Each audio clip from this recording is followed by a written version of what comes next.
Para conocer más sobre este tema, platicamos con nuestro compañero periodista especialista en materia de seguridad, Jorge Fernández Menéndez. Jorge, qué gusto y muchísimas gracias por la comunicación de nueva cuenta. Buenos días. Baiteare, Juan Pablo, es un placer estar con ustedes como siempre. Muchísimas gracias. Querido Jorge, ¿cómo estás? Buenos días, gracias por acompañarnos. A ver, Jorge, platícanos un poco acerca de este grupo criminal, La Barredora, la manera en la cual irrumpe en Tabasco. Lo decíamos al principio, Tabasco en alguna ocasión uno de los estados más seguros de la República Mexicana y hoy por hoy uno de los estados más peligrosos, con mayor índice de violencia, con mayor índice de asesinatos. ¿Qué nos puedes platicar acerca de La Barredora específicamente?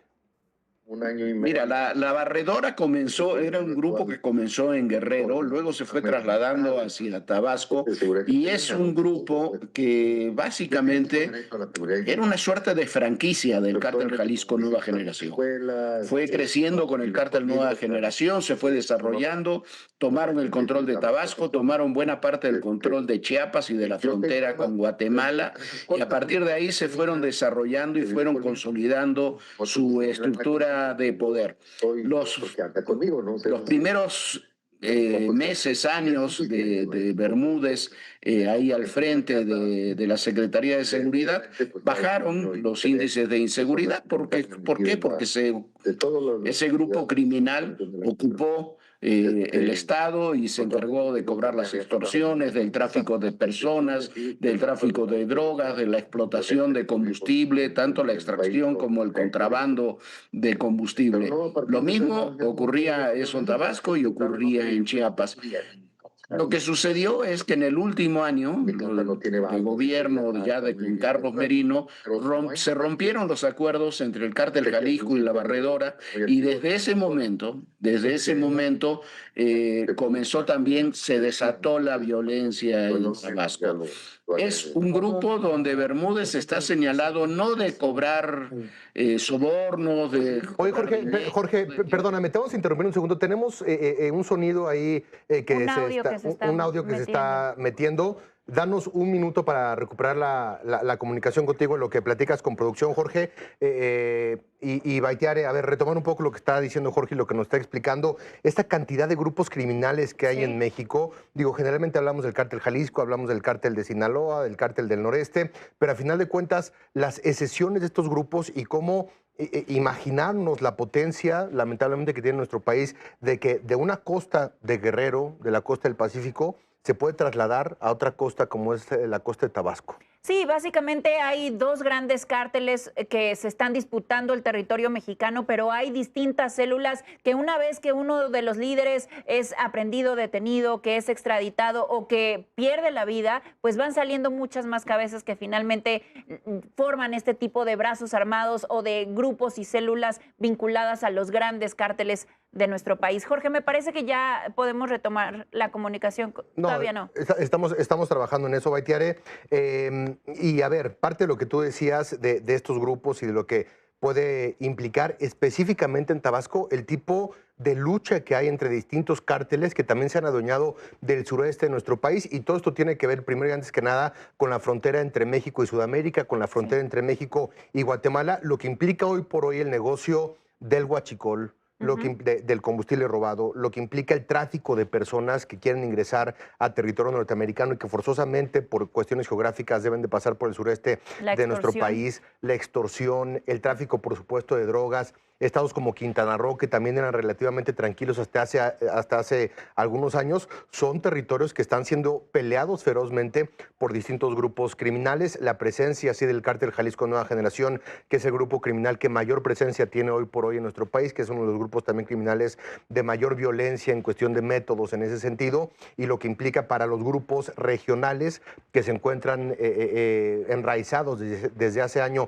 en estos estados y que de pronto ven los territorios peleados por estos otros grupos criminales. Y cuando tienes cabezas de gobierno, cuando tienes a secretarios de seguridad pública que están ligados directamente, más allá de esta discusión que también es prudente y necesaria, decía Dan Augusto López, ¿sabía o no de estos vínculos? Él dice, Yo no lo conocía, me lo recomendaron, pero poco a poco, conforme han ido pasando los días, sabemos y entendemos que el grupo político tabasqueño también es muy cerrado, que Sí. son células que se conocen todos con todos. De pronto, la posibilidad de que no era un hombre que le hubieran recomendado y que apenas estuviera conociendo, sino que quizá tenía conocimiento de quién era este hombre y a qué se dedicaba. Eso es algo que tendrán que verificar las autoridades, pero el tema es esta lucha de los grupos criminales por el poder y el control de este tipo de ciudades, ¿no? Y lo que implica para Morena, porque finalmente han salido, sí, muchos a defender a Dan Augusto, pero también hay algunas voces, también hay algunas personas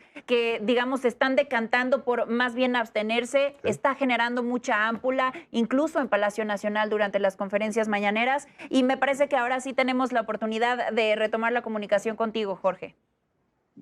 Hola, Baitiara, Juan Pablo, Perfecto. sí, algo extraño sucedió y había como tres audios, tres personas Exacto, diferentes exacto, hablando Jorge. por este Zoom que no tienen nada que ver conmigo. Pero bueno, eh, lo que decíamos del caso Bermúdez es muy grave, porque el caso La Barredora es un grupo que comienza en Guerrero. Originalmente este grupo comenzó en Guerrero.